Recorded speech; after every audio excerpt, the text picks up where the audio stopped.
Right. Hi guys, welcome back to Sheikh's YouTube channel.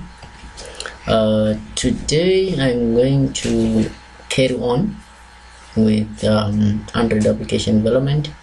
This is part 2. I've showed you how to create a new project, how to actually write the code.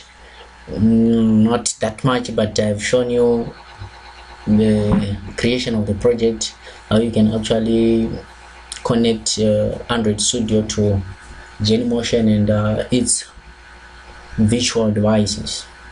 So let's now talk about an activity. What is it? What does it do?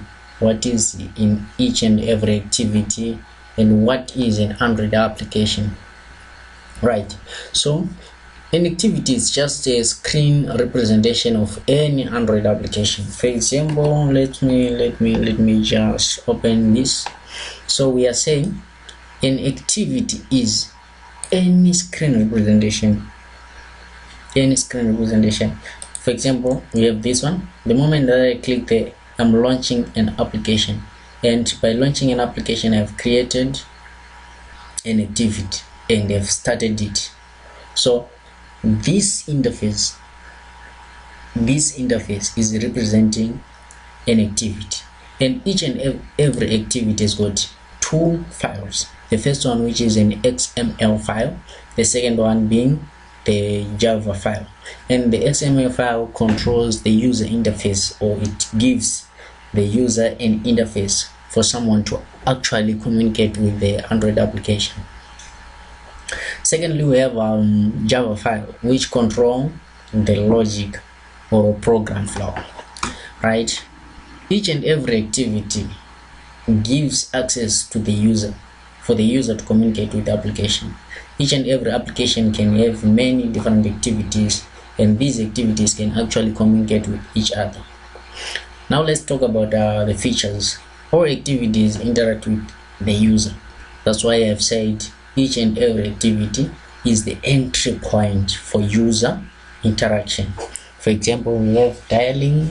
If you are dialing, calling your sweetheart, calling your sister, calling your brother, calling whoever you want to call, you are working on an Android application activity. You have created that activity, you have started it, it went through resume and up to a method called destroyed. When you want to get a location using GPS applications, take a video using your camera, all those applications, they do have activities. We have some activities that run behind other activities, and these activities, they are embedded in other activities. They are running behind, that is, they are running in background. We do have some activities of such sort. An application is more like a collection of activities. An activity, I've talked about it. It has got two files, which I'm going to show you. We're going to do it practically, showing you what actually is an activity. How does it run? How does it start? How do you create it? All the methods that are involved in Android application development. Right, next we have this activity lifecycle. This is the whole process that each and every activity goes through. When you click on each and every application that you want, like I did on that calculator here, I did it like that. When let me launch this one. The moment I click on that application, what happens is this method, which is for this application, will run for this activity. So this, I've created this activity, which is the screen representation, this one. Then I have started it. Then the moment that this application is appearing on the screen, it's now on resume. I'm going to show you how that is happening. So this moment that I'm dialing, maybe let me just say 0778 754 173. whatever the number, that's the application or the activity is on resume. And the moment that this application is running, whenever let me say I'm playing a game or I'm viewing some video, some photos in gallery, and I receive a call, that's when my application or my activity goes on stop. That is, applications with higher priority need memory. I now have this application hidden behind, or maybe I'm running two applications like this. I may click there and I choose, let's say, that one. Then that's when another application goes on pause, and then when I close the application, I destroy it, activity shutdown. So this is explained here, but it's also inside the code. So let's go to the code. We have this application that we have created together, so I'm going to run it on this application. So these are the methods we have on create, and this on create, it will link this layout, and this is the name of the layout, which is R for resource. This is the path where I can find my XML file. So R for resource, which is this res, then layout, this is the layout directory, and this is the name of the XML file, which is that one. So I'm linking my Java file to the XML file, and then here I'm going to print this. You will see this this text printed on logcat, right? So on create, I've created my activity, then I will start it. This is going to be printed. On resume, this is going to be printed. I will show you how to resume and what happens when you click on resume. On stop, this is what is going to be printed. So you can actually write something else that you want your program to do when you start it, when you resume, when you pause, stop, or whatever you do.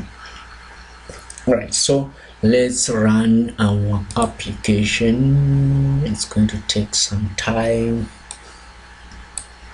So if we didn't finish, I encourage you to watch the next video. If it failed to, so let's save our application there, building. It must run and open there. So the moment that our application starts to run, I am going to show you the logcat. Where's the logcat? This is the logcat. So let's just wait and see or observe what happens.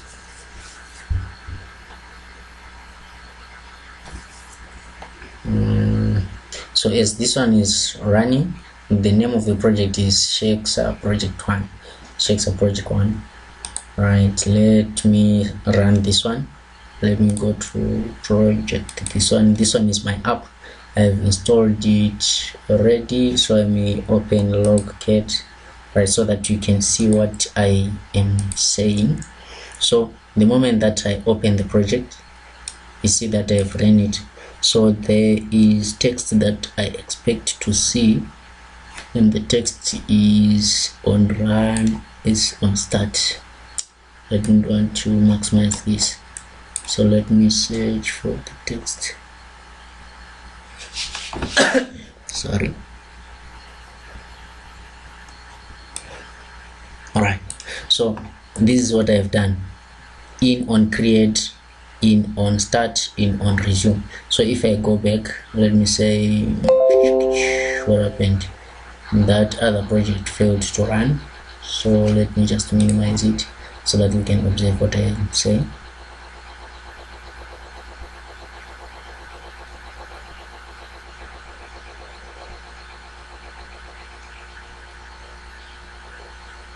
Right, so if I say back here, you observe that it's going to run some application, so it's on stop and on destroy.